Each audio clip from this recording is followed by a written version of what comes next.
Om Swastiastu. Kami dari kelompok 2D, di sini kami akan menjelaskan materi sejarah tentang perkembangan sosial, ekonomi, budaya masyarakat pada masa Soekarno. Sebelumnya, izinkan saya memperkenalkan teman-teman saya, Tio absen 7, Chandra absen 12, Aristia absen 26, dan saya sendiri absen 29. Sebelum kita masuk ke pembahasan materi, izinkan saya memaparkan topik materi yang akan kita bahas. Yang pertama, Asian Games keempat dan penyelenggaraan Ganevo. Yang kedua, pembangunan proyek mercusuar. Dan yang ketiga, kebijakan kesehatan. Terakhir yang keempat, yaitu kebijakan pendidikan. Oke.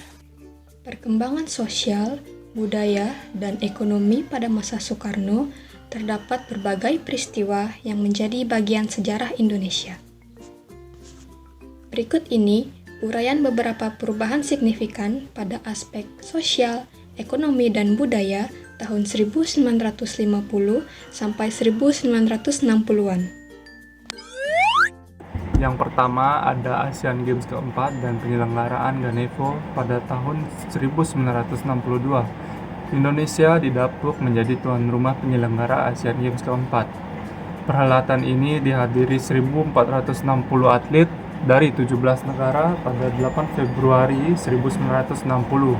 Soekarno meresmikan pembangunan Stadion Utama Senayan yang merupakan bentuk kerjasama Indonesia dengan Uni Soviet. De Waarheid Volksdagblad voor Nederland 1962. Saat Asian Games berlangsung, sempat terjadi permasalahan karena Indonesia tidak mengundang Taiwan dan Israel untuk menjadi peserta.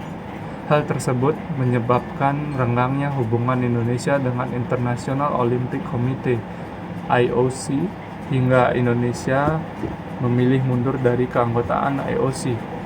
Selepas itu, Soekarno kemudian mengadakan ajang kompetisi sepak bola internasional bertajuk Soekarno Cup pada 1963 di minggu yang sama dengan konferensi Olimpiade.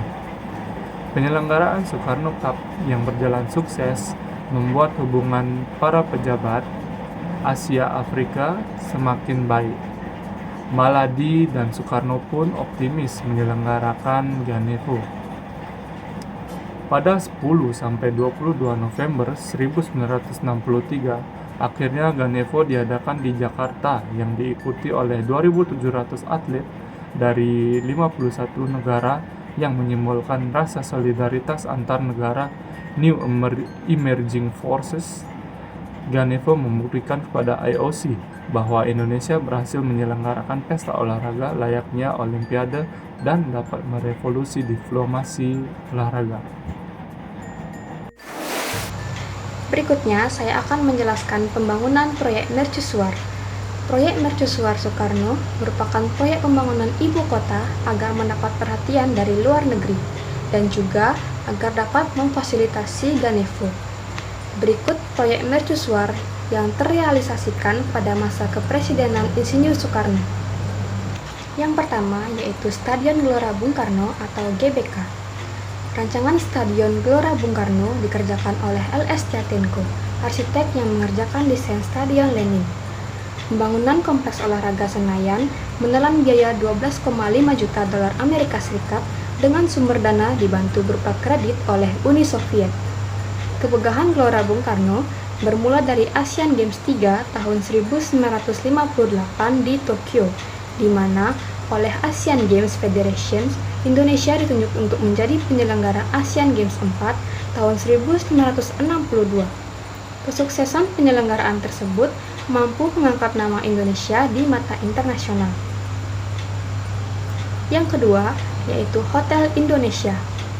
Salah satu bangunan-bangunan megah yang digagas oleh Soekarno dan terus beroperasional sampai sekarang adalah Hotel Indonesia. Proyek pembangunan ini resmi dibuka tanggal 5 Agustus 1962 di pusat Jakarta. Dirancang oleh arsitek asal Amerika Serikat Abel Sorensen dan istrinya Wendy. Hotel Indonesia dibangun dengan konsep modern dan minimalis, menggabungkan nuansa Sumatera Barat sehingga tercatat sebagai hotel bintang 5 pertama di Indonesia. Yang ketiga yakni Jembatan Semanggi. Kala itu, kondisi Jakarta kacau balau karena terjadi kemacetan parah, sehingga Presiden Soekarno pun berinisiatif merencanakan pembangunan Jembatan Semanggi sebagai bagian dari proyek perluasan dan pengembangan jalan tol di ibu kota. Proyek ini dirancang dengan bantuan Sutami, arsitek kebanggaan Indonesia yang saat itu menjabat sebagai Menteri Pekerjaan Umum. Jembatan Semanggi diresmikan pada tahun 1962 dan diklaim sebagai Cloverleaf Bridge terbesar di Asia Tenggara. Selanjutnya yang keempat, yaitu Monumen Selamat Datang. Patung Selamat Datang dibuat oleh Edi Sunarso tahun 1961 sebagai bentuk simbolis penyambutan para tamu mancanegara. Monumen ini digambarkan dalam bentuk dua orang terdiri atas pemuda dan pemudi memberi selamat datang, di mana tangan sang pemudi memegang rangkaian bunga. Semua olahragawan dan tamu asing yang datang ke Jakarta memasuki penginapan di Hotel Indonesia, terlebih dahulu melintas pada lokasi tugu selamat datang di depan hotel tersebut. Yang kelima dan terakhir yaitu Monas. Presiden Soekarno memerintahkan pembangunan Monas pada 17 Agustus 1961. Soekarno ingin monumen nasional berada tepat di depan Istana Merdeka sebagai simbol perjuangan rakyat. Akhirnya, Monas dibangun di lapangan Medan Merdeka, Jakarta Pusat. Pembangunan Monas berhasil dibangun dan dibuka untuk umum pada tanggal 12 Juli 1975. Baik, di sini saya akan menjelaskan tentang kebijakan kesehatan. Pada masa pemerintahan Soekarno 1945 sampai 1967, kebijakan kesehatan di Indonesia fokus pada pembangunan sistem dasar kesehatan yang inklusif dan merata bagi seluruh rakyat Indonesia. Kebijakan kesehatan yang diterapkan pada masa ini bertujuan untuk mendukung upaya Soekarno dalam membangun identitas nasional dan memperbaiki kesejahteraan masyarakat. Beberapa kebijakan utama di bidang kesehatan pada masa Soekarno, yang pertama, itu ada pembangunan fasilitas kesehatan pemerintahan Soekarno, yang kedua itu ada kampanye pencegahan penyakit menular, yang ketiga, program pencegahan penyakit menular seperti malaria, tuberkulosis, dan penyakit lainnya menjadi prioritas utama. Yang keempat, pendidikan dan pelatihan tenaga kerja. Yang kelima, program KB dan kependudukan. Yang keenam, pendidikan kesehatan masyarakat, edukasi tentang kesehatan dasar, dan gaya hidup sehat diberikan melalui penyuluhan di berbagai daerah. Yang terakhir atau yang ketujuh, program kesehatan untuk kaum buruh dan petani. Pada masa pemerintahan Presiden Soekarno tahun 1945 sampai 1967, kebijakan pendidikan di Indonesia berfokus pada membangun identitas nasional dan semangat kebangsaan di tengah upaya memperjuangkan kemerdekaan, stabilitas, dan pembangunan awal. Kebijakan pendidikan yang diusung pada era Soekarno ini memiliki karakteristik khas yang sangat dipengaruhi oleh semangat revolusi dan nasionalisme.